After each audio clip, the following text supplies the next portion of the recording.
Gilemde karkak bolup ketedi da, bir küzüktүү, bir küzüksüz bolup kızlar. Anam egerde ушундай жок болуп калса, арада küzüktөрдү кошуп беребиz, мындай кылып үргөтүп, жок жерегечи.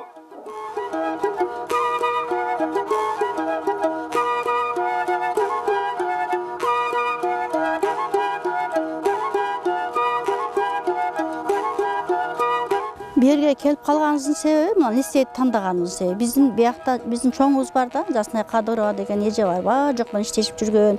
Мына лицейге ачканы эми окуучуларды тартып, жаш кыздарды да үргөтөйүн деген максатта ачкан. Азыр мына бүгүн окуш мезгилде келдиңер да, абеттен кийин кыздар келет бизгечи. Келип, кичине үргөнүп, сабак алгандай эле болуп атат да. Ошо колемгеге кошуп койду да, мунучу ошо этке ачып.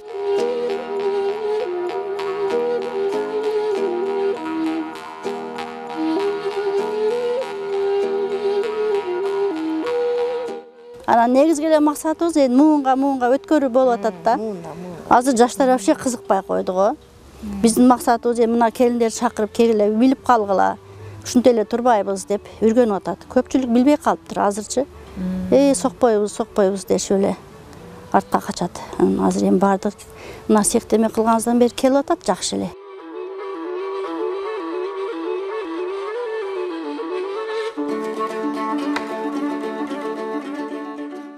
Негизинен лейлек килеми бар жок эле кетип атат го, анан ошо азыр ушуга көбүрөөк талап болуп атат. Оригинал кылыңыздар. Себеби бул оригиналдын себеби мына ыраңдары чыкпайт да. Анан жууп кайра салса дагы болот. Ырang бирге бири өтпөйт, мына бардыгы натуралный да.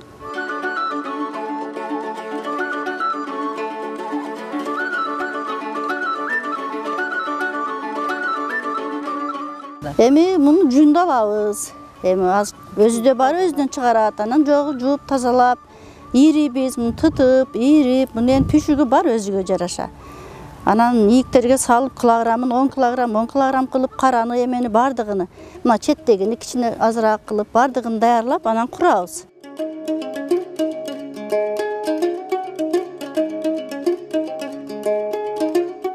Көбүнчө заказдар Бишкектен келет, Баткенден, ар жактан келет, заказы бар.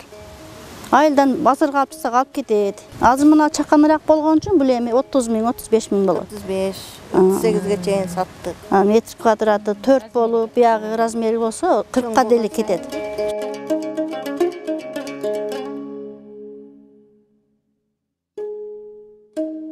Бизге пенсионерлерге кошумча жумуш да, үйдө неберелер менен алаксып, кичинен өзүбүз дагы алаксытып удовольствие алабыз да, биз дагы эле кампирлерчи отуруп алып чуңгурашып, нерелерден кичине сырт болуп.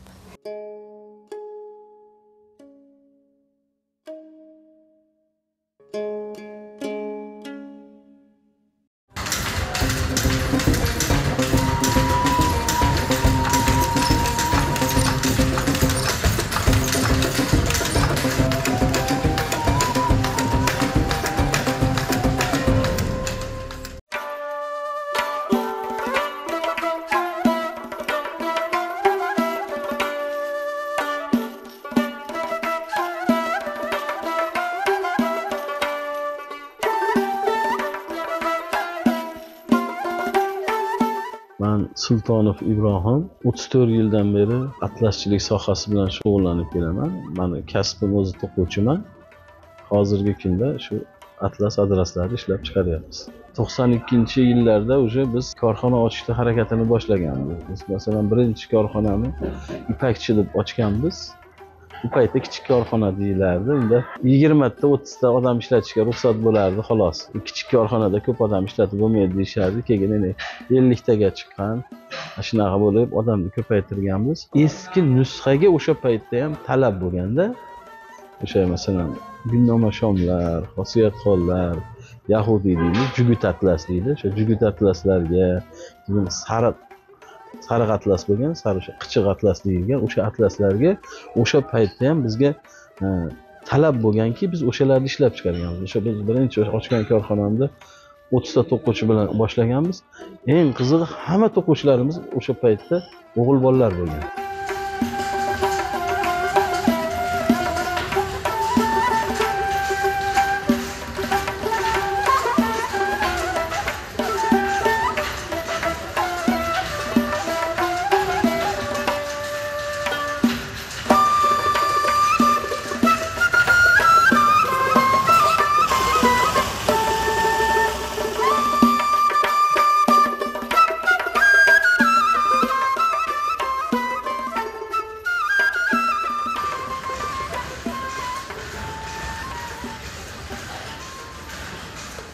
Yaqinda chet el safarida ham bo'lib keldim Turkiyada.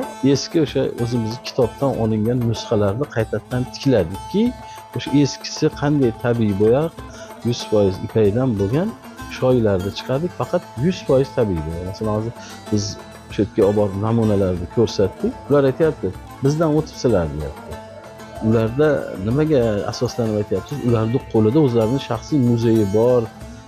Olim odamlar bu gapni gapirayotganlar.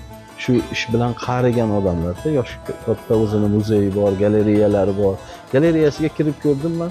Ilinib turgan choponlar 99% O'zbekistondagi choponlar. Qoyil qolayotgan narsam shuki, biz hozir 200 yil oldin ota-bobomiz qanday adras, baxmal chiqargan bo'lsa tabiiy bo'yoqni. Hozir xuddi shuni chiqardik. Hozir masalan demoqchimanki, bizni ota-bobomiz 200 yil oldin ham shu darajada bir mutaxassis usta bo'lgan ekanda.